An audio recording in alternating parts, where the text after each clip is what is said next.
Both of these SUVs cost over $70,000, so we need to decide which one is the better buy, Land Cruiser or GX.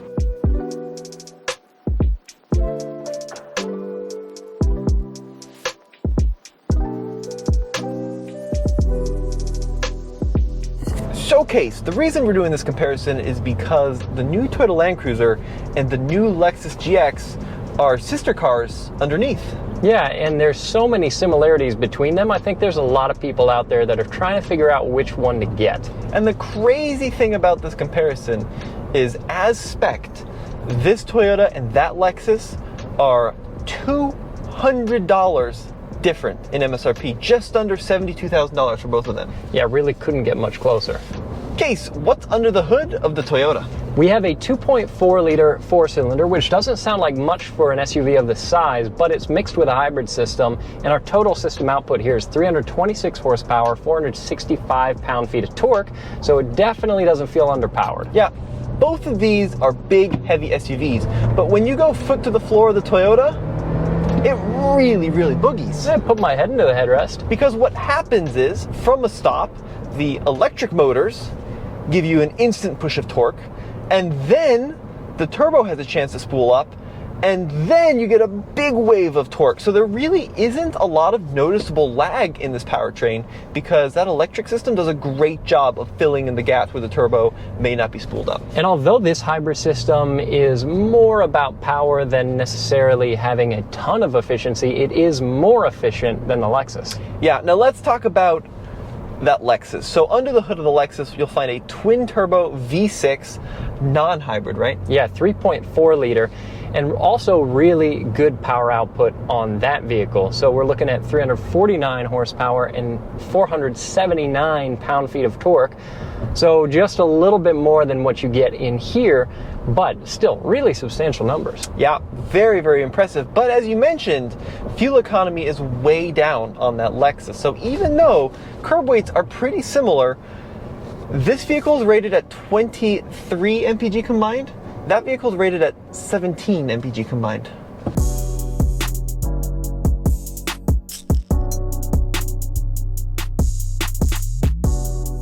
What's interesting about these two is when you see them individually out in traffic or in pictures, they don't look that similar. But when you park them next to each other, that's where you really can tell they are based on the same platform. There are a lot of carryover design elements. Let's talk about the windshield and the way you've got this two-tone look that separates the A-pillar from the roof. This sculpted curve along the side of the vehicle that starts behind the front wheel and makes its way toward the rear. It's pretty much the same across both of them. Same with this kick up here on the belt line and the way the quarter windows are sculpted, and especially the actual fender flares themselves and this squared off look is very similar between the two. And this is a really smart thing that Toyota and Lexus did, in that you see the Lexus and you see the Land Cruiser, and as an average person, you'd have probably no idea they are related. But it's when you get them next to each other, that's where you can really tell some of the design similarities. In case, between the two, which one do you think looks better?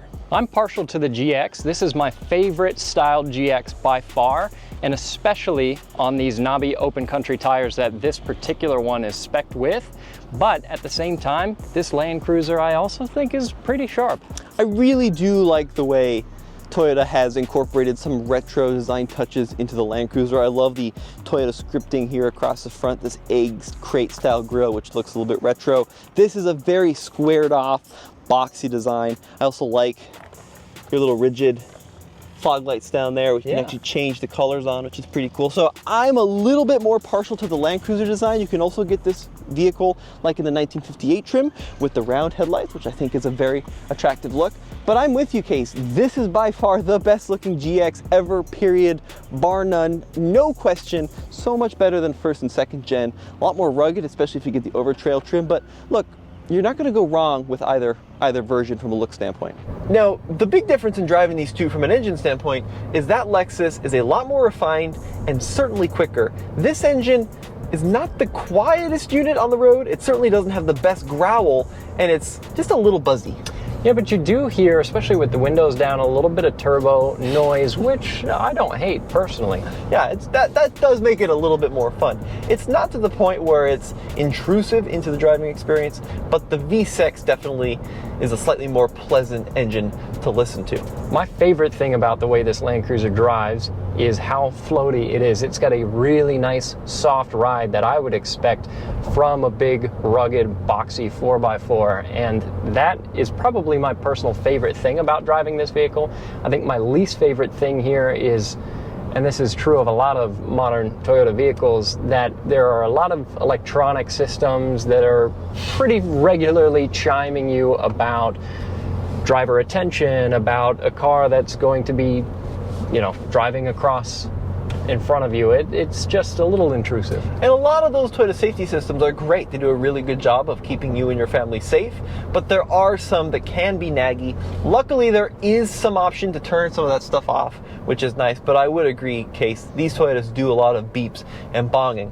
Now, you are spot on with the ride quality. You wouldn't expect this vehicle to be as Cadillac-like as it is, and I think part of that is the curb weight, over 5,000 pounds.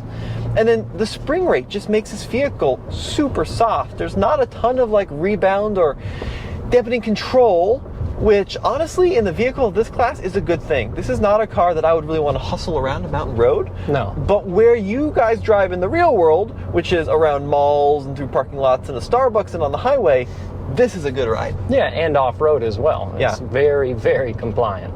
So Case, the Land Cruiser comes in 3 trims. There's a 1958 spec, which starts at after destination just over $57,000. There is the Land Cruiser. There you go, driver inattention, look forward. Yeah. I'm paying attention, I promise. The Land Cruiser trim, which is what we're driving right now, starts in the 60s, but with the premium package and a bunch of options, this vehicle comes in at just under $72,000. And then there is the first edition, 1,000 of those made. Those are going to be mid $70,000 range. Yeah, supposedly these vehicles are starting at 55. I think you'll have a hard time actually finding one for that. Right. But I do wish that these vehicles, that this Land Cruiser in particular, had a slightly more aggressive tire on it, like what the GX has.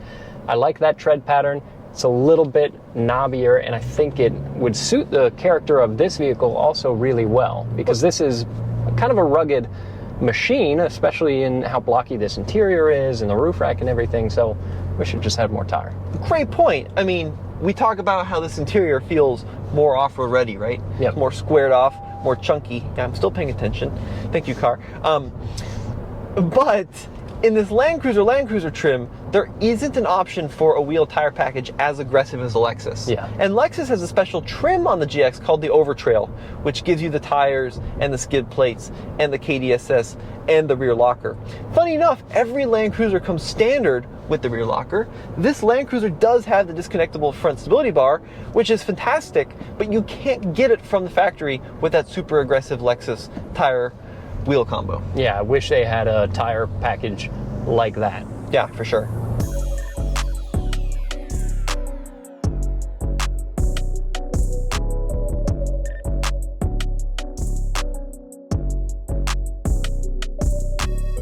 The interior of the Land Cruiser can be very different depending on the trim and configuration. So it can either go from pretty basic and utilitarian in the entry-level 1958 trim to a quite luxurious experience if you get this Land Cruiser version with the premium package. So let's talk about what this interior is comprised of. Let's start out with the seat design. So obviously we've got a premium material versus the more basic cloth seat on the standard 1958. We also have power adjustable seats on both the driver and the passenger side, although one bummer is the passenger does not have the option for lumbar control.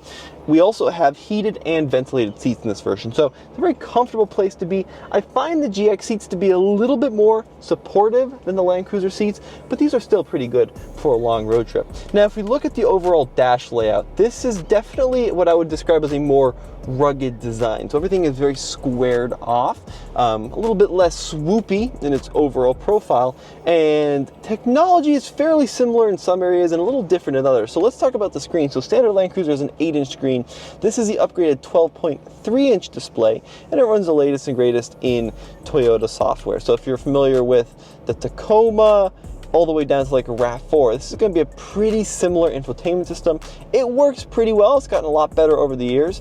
It does have Apple CarPlay and Android Auto and everything you'd expect there. Pretty decent colors and overall pretty easy to use. Then we have 2 air vents down here and a separate climate control panel, which is pretty different to what the Lexus design is. Dual zone automatic climate control with physical toggles for just about everything, which I really appreciate. Below that, we're going to find our button for the camera view system, full 360-degree view, so you can see all around the vehicle. It would look better if case's door was closed. Qi wireless charger down here, and then this is where we're going to find all of our off-road gear. So we've got our drive mode selector, MTS, and then our crawl control, which you use to cycle this mode selection here. So the function of this little spin knob is going to change depending on what you have selected. Now we've got our 8-speed automatic transmission selector with manual settings here to the left. No paddle shifters, but you can toggle the gears up and down there on the left. And then here we've got our additional off-road controls. Both of these vehicles have a full-time 4-wheel drive with a proper center differential, high range, push down into low range, center locker, rear locker. That's going to be standard on the Land Cruiser, which is not standard on the GX. You got to get the overtrail trims for that. We've got our stabilizer bar disconnect. Once again, this vehicle has a manually disconnectable stability bar versus that GX, which uses EKDSS front and rear, which is an electronically disconnectable system that it does all on its own. Then in the center here, we're going to find a cool box, quite a luxurious feature. So if you want to keep beverages and things nice and cool, and then a full digital instrument cluster with our tachometer on the left, speedometer on the right. Steering wheel feels pretty premium, kind of once again that vintage, space-aged inspired design. Space-aged is the wrong word. Maybe I should say industrial inspired design, very squared off, very boxy Toyota script there across the middle. And then of course, the latest and greatest in the Toyota safety system. So we've got adaptive cruise control, lane centering, blind spot monitoring, collision alerts, everything pre-baked into this vehicle, ready to help you tackle your day-to-day commute. So Case, what do you think of the Land Cruiser interior? You're pretty impressed? Yeah, it is. It's sharp, especially for a 4x4. I think it's got the right style to it. It's a good-looking interior. I don't think there's any problems here. So Case, driving the Lexus GX. Now, there are a bunch of similarities in the driving experience between the two. My favorite being the sheer level of visibility out of both of these vehicles. So I talked to the chief engineer for a while back at the press launch of this Lexus, and one of the things that he was most proud of is how they were able to lower the belt line and create this huge fishbowl effect where you've got a great view out of the Lexus. Which is nice because that's something that's missing on a lot of modern vehicles that are really trying to puff up the hood and make the vehicle look as big and as tough as possible, which is great from the exterior, but when you're actually driving off-road, having good visibility so that you can see what you're driving over and not have to rely solely on cameras, it's really nice, and the visibility out of this is pretty decent. Even driving on-road, right? This is the anti-Hummer. Yeah. You know, huge windshield, really tall side windows. But what's cool is it doesn't look goofy on the outside because of the way they were able to do some design tricks, like with the little kick up on the rear quarter of this vehicle. It doesn't look goofy, but you get all the benefits of huge windows from the inside. Yeah, I do like the visibility a lot. And similar to the Land Cruiser, I love the way that this vehicle rides because it is a very plush ride. So that's one of the big similarities between them. And where we live in Colorado, we've got some pretty rough roads. The roads that we're driving on today are actually pretty nice and smooth, but you can just tell that this vehicle has a nice floaty characteristic to it, which again, in a big boxy, rugged 4x4, that's exactly what I want. Both of these cars have independent front suspension. Yep. Both have a solid rear axle, coil sprung, right? It's amazing that they're able to get this level of ride quality with that solid rear axle. The body controls, especially on the GX, are so good. Part of that is down to something called EKDSS, which stands for Electronic Kinetic Dynamic Suspension System. Which is a mouthful.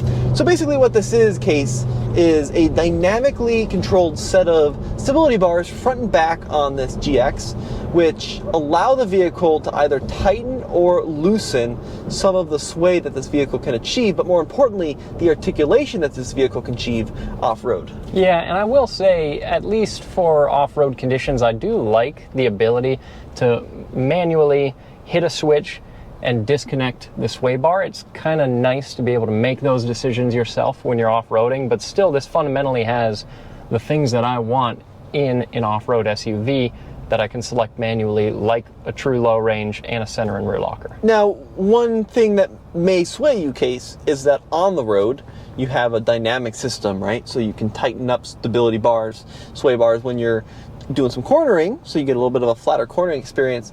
And then the other advantage of the Lexus system over the Land Cruiser is off-road, you also have that ability on the rear.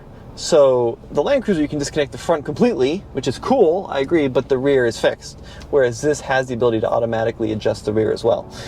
It really is a hard system to explain to the layman without getting super technical, but it has a massive impact on this vehicle's off-road performance.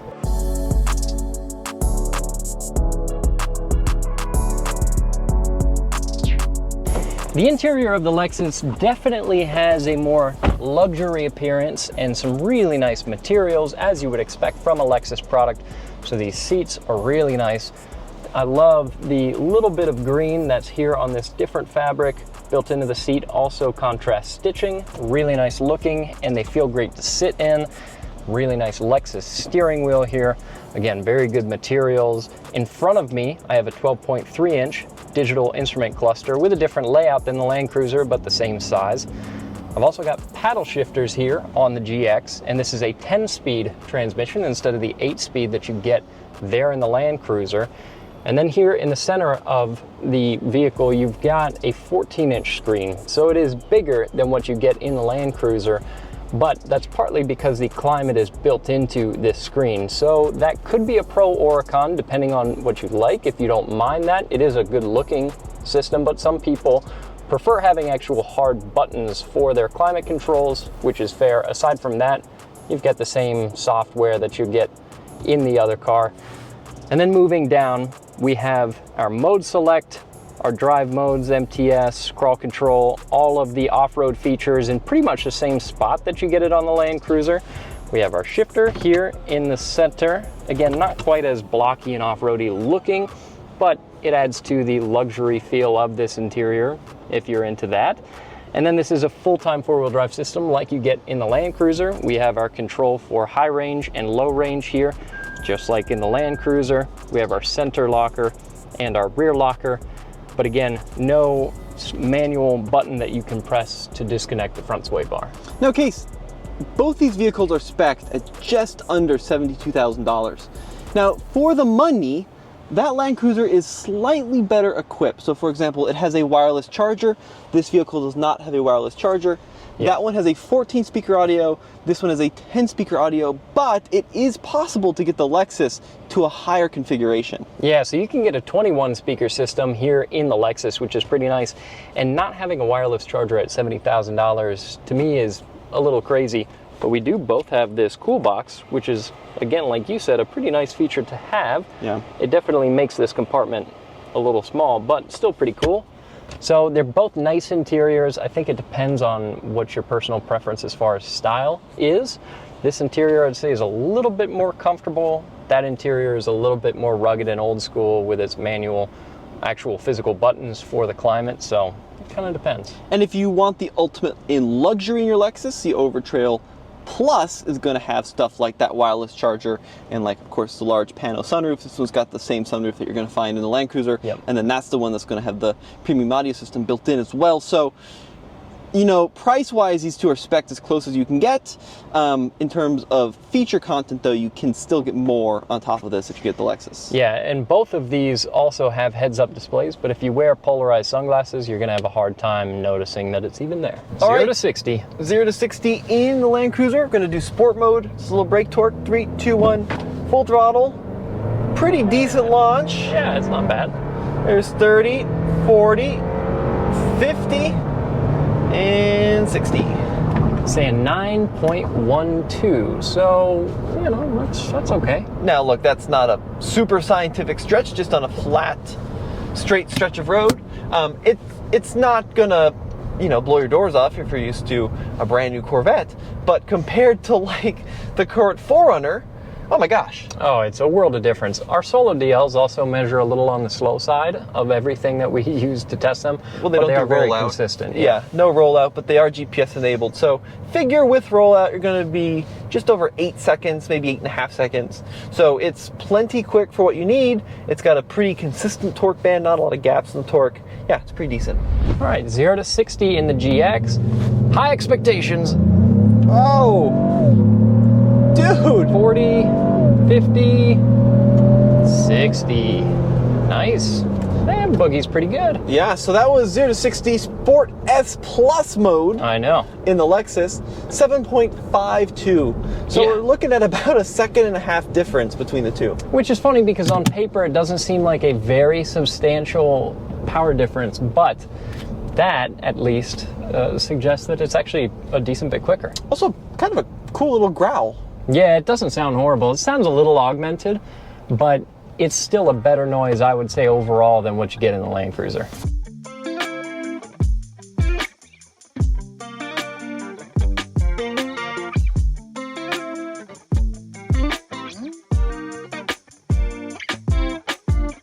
Stepping into the rear of the Land Cruiser, it is a proper 3-seater rear bench, although there is a fairly large hump here for middle occupants. It is worth noting though that as configured, we do have a third zone of climate control back here with temperature and fan speed, along with 2 USB-C ports. Let's see, we've got any recline, a little bit of recline, so a pretty decent rear seat, not a ton of space, but good visibility for rear seat passengers. I don't think this is a back seat you're going to get very car sick in.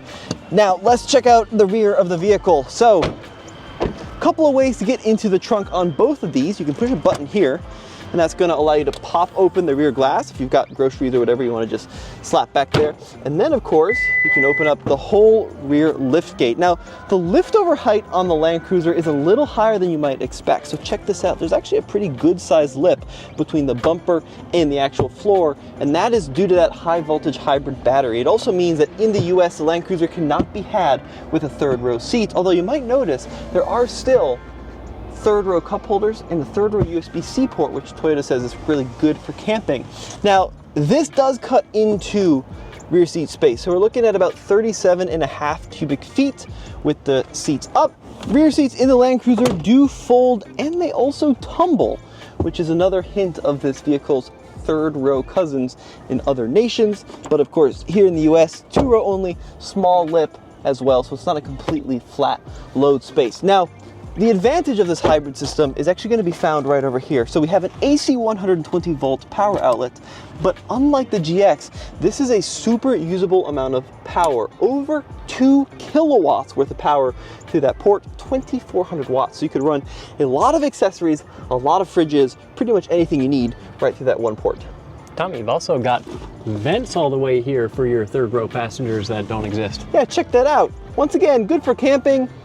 If you do want a third row though, you're going to have to buy the GX and not the Overtrail. Like a Premium would have a third row, but not the Overtrail. Like Tommy mentioned, one of the big GX perks is that you can get it in 7-seat configuration, but again, this Overtrail is not going to give you that option. The other thing that surprises me a little bit about this, being that it's a Lexus, is that I would think I'd have my own controls back here, but in this vehicle I do not. So I've got vents. They're in the console rather than up by my head, but I don't have my own controls. I do have some charging back there. Overall though, very similar amount of space here in the rear. Not an issue. I'm a similar height to Tommy, and I feel like I have plenty of space. Now let's check out the trunk in this, because back here you're also going to find one of the notable differences between these two vehicles. One similarity, you can still open the trunk and get into it that way, but as we open up the power liftgate, you'll see that my liftover height is lower than it is in the Toyota. So because of the lack of a battery in this particular car, we've got a little bit of extra space. This is about 40.2 cubic feet of space, so a little under 3 cubic feet extra. Another perk here on the GX is that it can tow as much as 9,000 pounds versus only 6,000 pounds on the Land Cruiser. Plus, both of these vehicles have full-size spares, which is also good to have. So Case, now it's time to fight it out. You got 72 grand. Do you buy the fully loaded Land Cruiser with all the premium goodies? Or do you get the Lexus GX550 standard Overtrail, the non-plus? Between these two, which are priced about as closely as you can possibly get, like a $200 difference, which one are you taking home? I think for me, it's gonna have to be the GX. I do love the Land Cruiser name, and I like driving the Land Cruiser a lot, but this GX is a little bit more comfortable to sit in, and I like the looks of it from the exterior. I like the fact that I've got a V6 in here and the way it sounds, the higher towing rating, and the fact that you can get these more aggressive tires from the factory. All of that, for me, rounds this out to a vehicle that I would personally rather drive.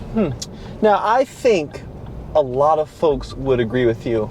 And the one sentiment I see online a bunch is the V6 versus four-cylinder debate, Yep. right? A lot of off-road folks are still concerned about having the hybrid system and the turbocharging and all of that baked into the Land Cruiser. And granted, some of that is an unknown quantity, although Toyota's been doing hybrid systems for A while. over 2 decades now, so you're probably going to be pretty decent on that. But you also get more power.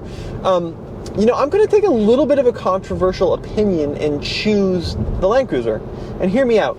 Driving experience-wise, because they're on the same platform, it really feels like a Lexus. Yeah. It is a nice car to drive. And then on top of that, you get the 2400 watt onboard power, which I think is awesome. I mean, that is a game changer for when you're out camping and out and about.